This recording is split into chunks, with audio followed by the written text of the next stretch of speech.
Welcome back to Ginger Kid Outdoors, the only YouTube channel that brings you firearms and farmer rain. But with as warm as it is out right now, don't have any farmer rain other than just my hat here. So let's get into the video.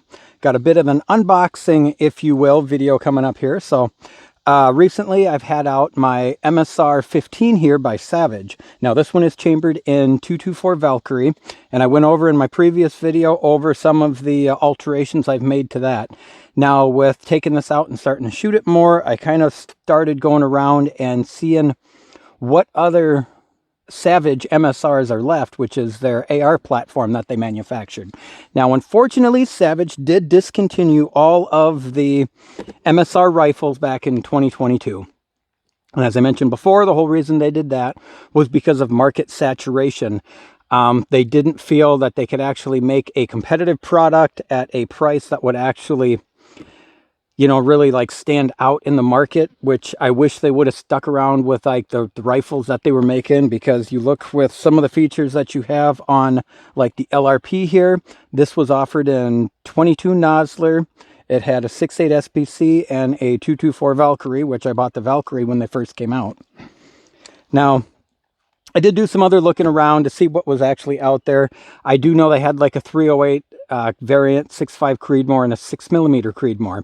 Now, most of what I was looking at was like 18 or 16-inch barrels, and I'm like, well, I'm not really too interested in anything like that. I've got my Armalite with an 18-inch, that TAC 18 that I've had on the channel here before, until I came across one of the Savage MSR-10s and their precision model. Now, a lot of confusion on a lot of the different listings and stuff for these on the different like sites that I've gone on to try to like see what's out there. So I finally found a couple of them that had different stock numbers and then what the clear listings were for what the features were on the rifles. So I did come across one in a 308, and unfortunately by the time I got around to having the money all up in order to get that one, I ended up missing that by about 8 hours. The last one that was available sold. Now with these being manufactured, the last production run was in 2022. Here it is 2026, 4 years later. There's not many of a lot of the precision or the long range rifles left. The only stuff I could find after I bought what was in this box here are now the long range rifles. So this was the last of the 6mm, well, 6.5 I should say, Creedmoors and that precision rifle. Now what we'll go over here with the precision rifle is the features that kind of stand it out from what the long range is. Now the 6mm, I don't know why I keep saying that. The 6.5 Creedmoor in the long range will have the same barrel length on it and the actual overall length on the gas tube as well, but there will be a change in the handguard and I believe the barrel construction, what it's made out of, and of course the long range has a melanite coated barrel. Now this one is actually equipped with a 22.5-inch stainless steel. It's a 5R rifled barrel with a 1-in-8 twist. It actually has a heavy contour profile all the way out to the gas block here. It's got a slight flare up to the gas block, so the actual gas block and the end of the barrel are the exact same size from where it flares up to meet into that gas block. I did like that. The gas block is not held on with any kind of pins on it through the barrel or a like your little tap pins on the bottom. It's actually instead the end of the gas block system here looks like it's threaded, and then it's got a nut threaded into the actual gas block itself to hold the gas block onto the barrel, which I thought that is a pretty interesting way to actually put that gas block on. It does have a 2-chamber muzzle brake on it. This muzzle brake is not adjustable like the other muzzle brake is on the Valkyrie. Now the Valkyrie, how you adjust it, it's got a semi-drilled port here and a semi-drilled port there. You can actually drill that out to different sizes depending on how much upward like muzzle rise you have or deflection off to the it should be the right hand side. So, but I did not mess around with the Valkyrie at all on that. Now going back from the muzzle brake, as I mentioned, this has got a +2 gas system on it. So instead of being around a 12-inch gas length, from what I was reading up on it, it's got about a 15-inch dwell time from the actual chamber out to where that gas port is, thus making it an even softer shooting 6.5 Creedmoor than what previous rifles have been. As I mentioned, it's got a heavy contour, stainless steel barrel meeting all the way back to the other interesting feature I noticed on this is the barrel nut does not hold your forend on. Your forend is actually bolted into the upper receiver by way of a proprietary upper receiver that Savage had manufactured. And obviously it's going to be a proprietary forend here too. Now, the other major difference between the long-range rifle and this precision rifle here is the Arca-style forend. So it's actually got a full Arca rail that runs all the way down to almost that first M-lock slot there. Now, going back from there, you've got a what's called a compact, I guess, large frame gas action. So it does have the forward assist on. You can see some of the teeth in there for the bolt. The bolt does not act, the carrier itself, I should say, does not run the overall length of the ejection port. It is actually a condensed system there, so when it actually travels all the way back, it does not need a longer action on it, like what is familiar with the Armalite and the would be the DPMS LR308. Now, their Gen 2 would have been a compact action as well. Now, I also did read up that Sig Sauer, the 716, that's got a compact style action. What else? The Aero Precision, one of the Aero Precision 308s, that's got a compact action. There were a couple other that were listed as well. Most of your charging handles, well, none of your 308 charging handles will work on this firearm here because of the intermediate length of their charging handle. I've done some looking already. I can't find any charging handles on the market that will actually give me an ambidextrous charging handle, unfortunately. So it's pretty much stuck with that. Savage did put a ambidextrous safety selector on, and of course a red anodized color there. It's got a short little lever on that side, and when I flip it over to show you the other side of the gun, you can kind of see the little bit longer traditional 90 degree. I'll probably change that out with a radian as well to be able to get utilization of that 45 degree throw. From there, standard magazine release, no big deal there. I do want to change that out with one of the Magpul ones that I put on all my other firearms. And then from there, kind of show you that the firearm is empty.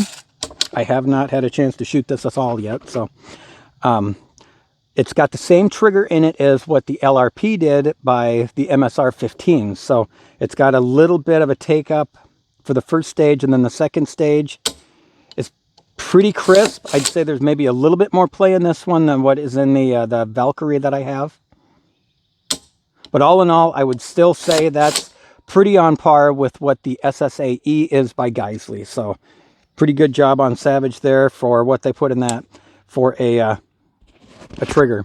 Now, coming back to the buttstock, it does come with the Magpul PRS Gen 3 buttstock on, so you do have the rotation limiting quick detached sling swivel back here, plus the actual loop.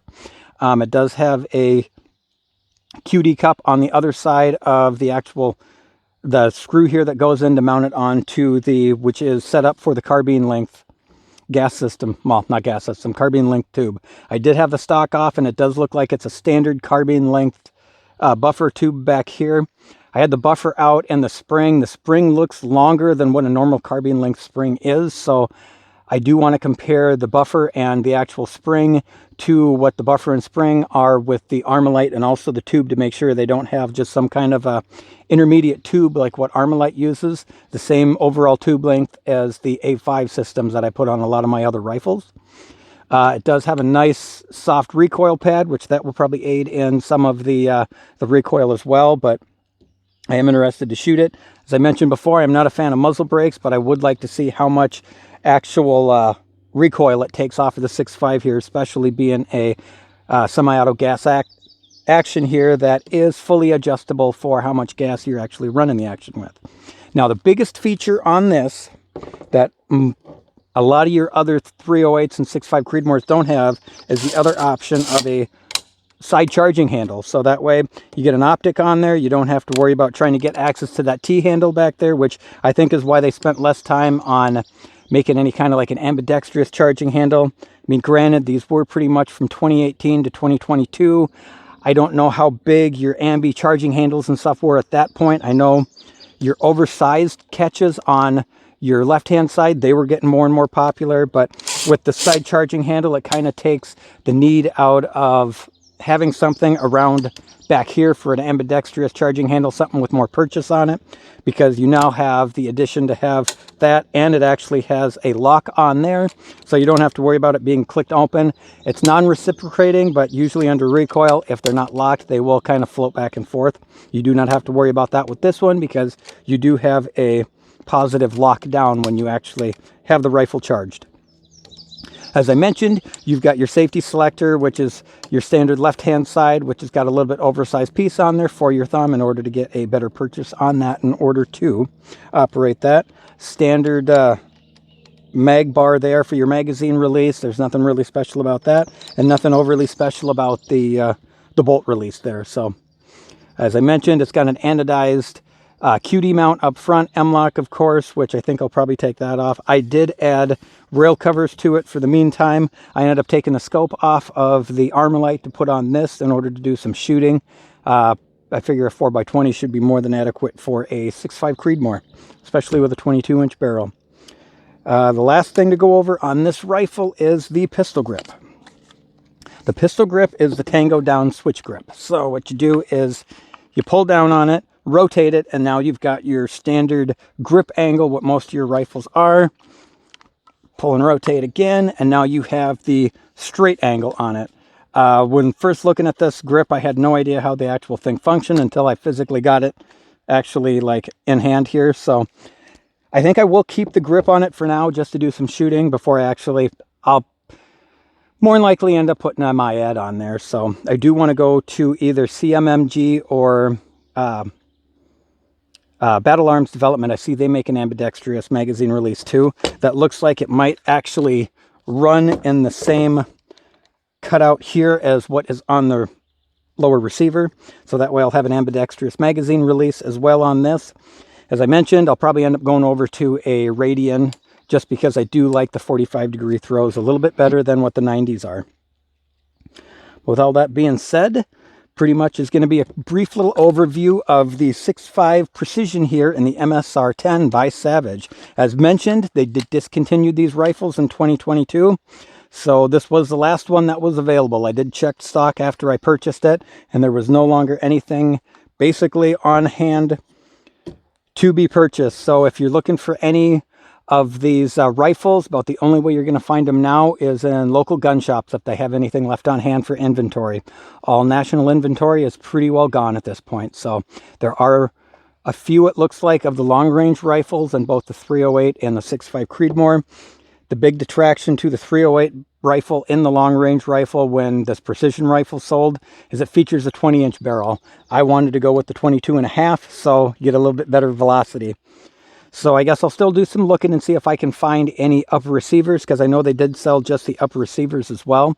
None of those are in stock from anything I've been able to find nationally, so I guess I'll kind of just keep my eye out on a couple of different auction websites and see if any of those come up. But hope you at least found some of this entertaining, or at least educational for like my unboxing videos here. But yeah, with all that being said, I just want to thank you for watching, and I hope you stick around for any of my future videos.